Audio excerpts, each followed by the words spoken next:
seen a few articles last week with Danzig on the radio, quoted as saying, "I don't know if I'm ever gonna record again," and I have a question about that. Before I ask it though, I'd like to mention something I have before when it comes to stuff like this, and specifically artists of Glenn's caliber. And because I recognize these people as the gods they are in heavy metal, so therefore consider them above criticism, at least in my head, with that, in absolutely no way, shape, form, or color do I intend for this to be some sort of challenging of Glenn's views on things. Rather, I'm asking this question because I myself am not an artist and don't understand things like they do. And since I can't go to Glenn directly, well hell, why don't I just ask you, because you yourself may be a musician or at least do indeed understand the mindset, so chime in if you like. The quote restated, "I don't know if I'm ever gonna record again."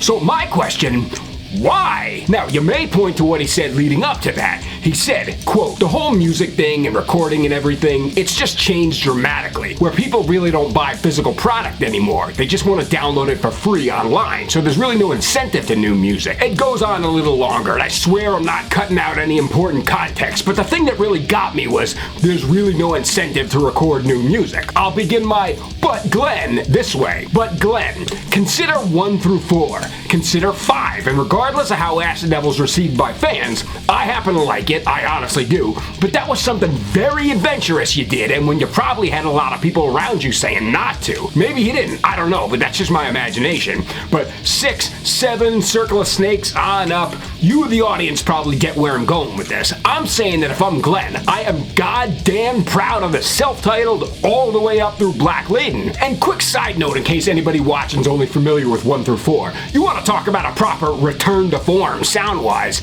Death Red Sabaoth. That album's very thrall, How the Gods Kill in 4, and hell, even Moments of 2. But my point is, you being a musician, Glenn, don't you love writing and recording and then subsequently the real reward, releasing? Maybe it's at this point where the inability of somebody like me to grasp how things are for professional musicians might come into play. I understand when you rely heavily on music to keep yourself fed, it's all about business at that point. I get that, so you gotta be selective in how much of your life you're pouring into the craft. But, and not to bring up age and knowing not a damn thing about the man's finances, my hallucination is that at almost 70, he's probably got other income streams. So couldn't one argue that even if he's throwing a bunch of money at an album that might not have a huge return in the form of sales, isn't that kind of just like buying stuff that makes you happy?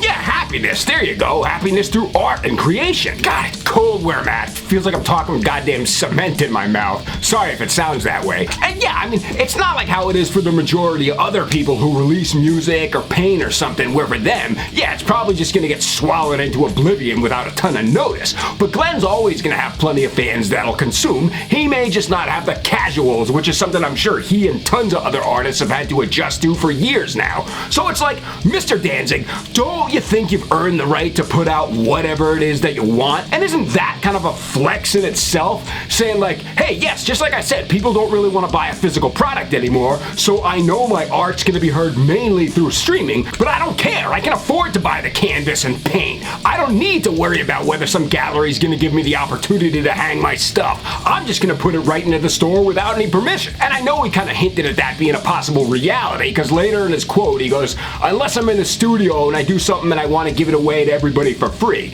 Yeah, I hear that, but I don't know, to me that doesn't sound like he feels very empowered. Or who knows, maybe I'm looking at this completely wrong. Yeah, maybe the flex is more like an F you and he's saying, screw it, if nobody's gonna spend money on my stuff, F it, I'll just keep it all for myself. And he does actually record whenever he wants, it just doesn't leave the mixing desk. So yeah, okay, I hear that, and I understand it, and of course, I respect it, but I'm just looking at it the way I look at everything else in music, from a fan's perspective, and I'd always want to hear new Danzig, you know? Am I wrong here? Like, is it selfish of me to desire continuity? Is it something that kind of relates back to the whole argument of artists that should go out on top or go out gracefully? I just like, that is something, again, only looking at this through a fan's interpretation of stuff, that is something I have never ever understood. Sure, nobody wants to see a superhero's athleticism decline, but we're not talking about sports figures or Superman, we're talking about artists. And as far as I'm aware, there's no cap on when an artist has to stop creating stuff. I mean, hell, Still, the following may be a hugely daring assertion to make, especially considering some of the stuff that's come out the last few days about his physical state, but Ozzy, man. Dude, Ozzy hasn't been able to do a full-scale physical performance in a bunch of years now, but that hasn't stopped him from releasing music. Friggin' just a few days ago he put out a new single. I heard it and it'd be one thing if it sounded like bathtub shitter or AC, but it doesn't. It sounds like what you'd expect from his output since Black Rain or something, you know? This reminds me of a video I did almost exactly like this, like a year ago when he signed from Emperor, said practically the same thing, like that he was worried about how a new album would be received, and my response to that was, dude, so what? Wouldn't you love the process of making it regardless? I don't know, man. I honestly do not, and I won't pretend I do. So, yeah, that's where, like, I don't know, help me understand if you want to. Maybe you know something that I don't. In that case, I'm all ears. But okay, my friends, I am done. So if you did like this video, cool. Maybe you can give it a thumbs up. Or if you just like hearing somebody bullshit about heavy metal, then Danzig your ass right into that subscribe button. And we'll see you next time on Concrete Spew. But until then, and in the words of Glenn himself at the end of every concert, stay strong, my friends.